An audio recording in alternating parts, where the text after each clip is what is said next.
करनी चाहिए, बाबा साहब अम्बेडकर काशीराम जी के विचार आगे बढ़ने चाहिए। इसलिए हमें चंद्रशेखर आजाद को वोट और पैसे दोनों में ताकत देनी।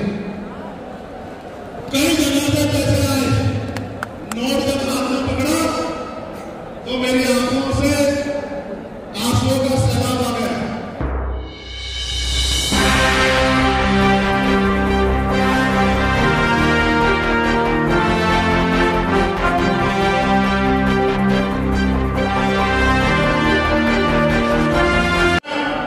आपका भाई इस कमजोर वर्ग में पैदा हुआ एक बेटा आपसे अपनी बात रखना चाहता है। भाई माइक पूछ लो। आप देखो बात सही जा रही है। आपकी भीड़ में जब मैं यहाँ से बात करूंगा कोई दुश्मन में हमें मेरी रात में नुकसान पहुंचा सकता है। इसलिए मैं आपसे अनुशासन की मांग कर रहा था, लेकिन मुझे लगता है कि आपको इस बात का कोई मतलब नहीं है। इसलिए आप जो है जो जरूरत दिखा रहे हो लेकिन अनुशासन नहीं रख पा रहे। मैं आपसे फिर कहता हूं कि थोड़े थोड़े पीछे हो जाओ, थोड़े थोड़े पीछे हो जाओ। हेलो, थोड़े थोड़े पीछे हो जाओ। मैं जब बताऊंगा तो ऐसा ना हो कि आपके बीच में खड़ा कोई विरोधी मुझे नुकसान पहुंचा दे, इसलिए थोड़े थोड़े पीछे हो जाओ।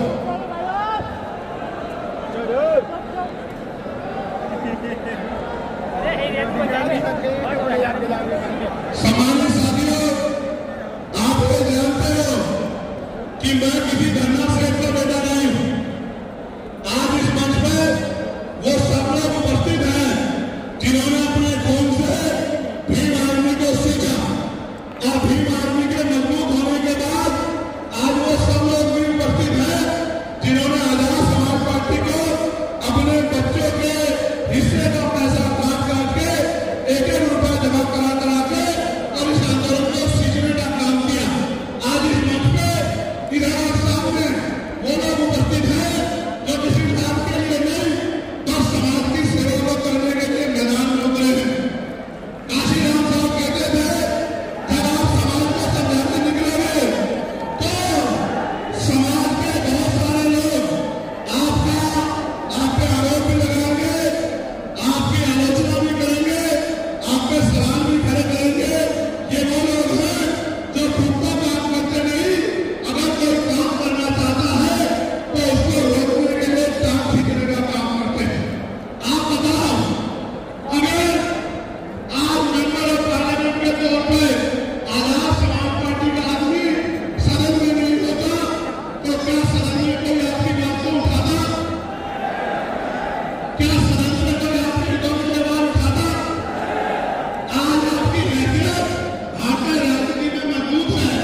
आप बड़ी बड़ी पार्टियों पे एक भी मेंबर ऑफ पार्लियामेंट नहीं है, लेकिन 2020 में बनी आजाद समाज पार्टी पे एक मेंबर ऑफ पार्लियामेंट है और मेंबर ऑफ पार्लियामेंट भी ऐसा वैसा नहीं, मेंबर ऑफ पार्लियामेंट भी टिकाऊ है, टिकाऊ। बताओ पार्लियामेंट में सुनते हो नहीं सुनते मुझे? जब मैं विदेश के दौरे से आया तो मैंने महसूस किया विदेश की जिंदगी अच्छी है। हमारे लोग कब तक विदेश की तरफ भागते रहेंगे? हमें ऐसा काम करना चाहिए कि भारत की जिंदगी भी, भारत में रहने वाले गरीब किसान मजदूर सभी जातियों के लोगों की जिंदगी भी विदेश में रहने वाले लोगों की जिंदगी जैसी होनी चाहिए। फिर मेरी समझ में आया कि ये ऐसे संभव नहीं है, ये ऐसे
लेकिन आपकी पार्टी ने और आपकी पार्टी के नेताओं ने इस मनवादी पार्टियों की मिनिस्ट्री को रात मारने का काम किया और विपक्ष का रास्ता चुना कि हम लोग विपक्ष में रहकर अपने लोगों की आवाज उठाएंगे, क्योंकि उन दलों में रहकर, उन दलों की सरकारों में रहकर हम लोग सुख सुविधा ले सकते हैं, लेकिन अपनी एक भी पॉलिसी को लागू नहीं करा सकते हैं।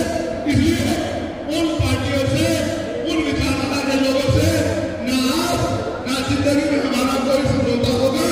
हम लोग उनसे विचारधारा के आधार पर संघर्ष को जारी रखेंगे, जैसे हमारे महापुरुषों में राष्ट्रपिता ज्योतिबा फूले ने, बाबा साहब अम्बेडकर ने, छत्रपति साहूजी महाराज ने, महामना कामसु वर्मा ने, छत्रपति शिवाजी महाराज ने, सदगुरु कबीरदास जी ने, भगवान बुद्ध ने और जगत गुरु सदगुरु रविदास जी महाराज ने, भगवान वाल्मीकि महाराज ने, गुरु नानक देव ने अपने लोगों के अधिकारों के लिए, समाज की जिंदगी के लिए संघर्ष किया। हमें भी उसी तरह से संघर्ष को आगे बढ़ाना है। मैं जब घूमता हूं, लोगों के बीच में जाता हूं, तो लोगों का प्यार देखता हूं। मैं जब चुनाव लड़ रहा था, गांव-गांव से पैसे इकट्ठे हुए, मेरे आज भी याद है, क्योंकि भारत में चुनाव बड़े महंगे हैं। मैं केतली लेके जाता था, कोई गरीब परिवार का आदमी 1 रुपया डालता था, कोई 10 रुपया डालता था, कोई 20 रुपया डालता था, कोई 100 रुपया डालता था, कोई 500 रुपया डालता था, कोई 1,000 रुपया डालता था। लेकिन यहाँ तो देश में 1 रुपया भी भिखारी को देते मेरा आदमी 4 बार सोचता, मेरा पैसा गलत जगह तो नहीं लगा, मेरा पैसा किसी गलत काम में तो नहीं लगा।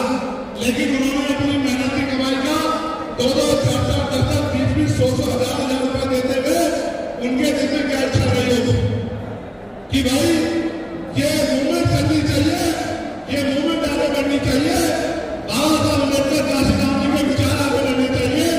इसलिए हमें चंद्रशेखर आजाद को वोट और पैसे दोनों को ताकत देनी।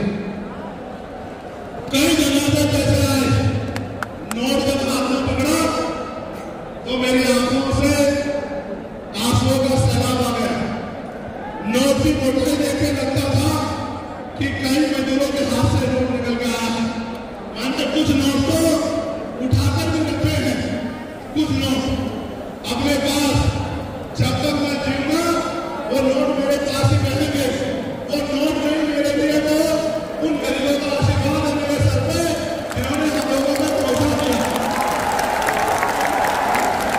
मेरे प्यारे भाइयों साथियों, अभी जब मैं विदेश दौरे पे था, 4 जगह पे मुझे गोल्ड मेडल से सम्मानित किया गया।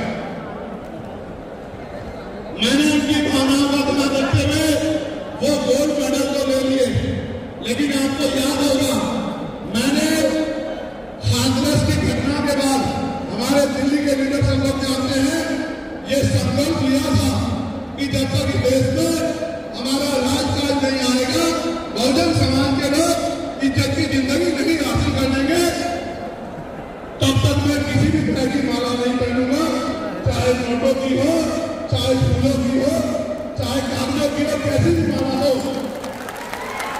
आज जब मैं यहाँ जाता हूँ प्रदेश भर में, तो माला लेके स्वागत करते हैं। मैं आपसे भी हाथ जोड़ के यही कहता हूँ कि मैं माला नहीं पहनता।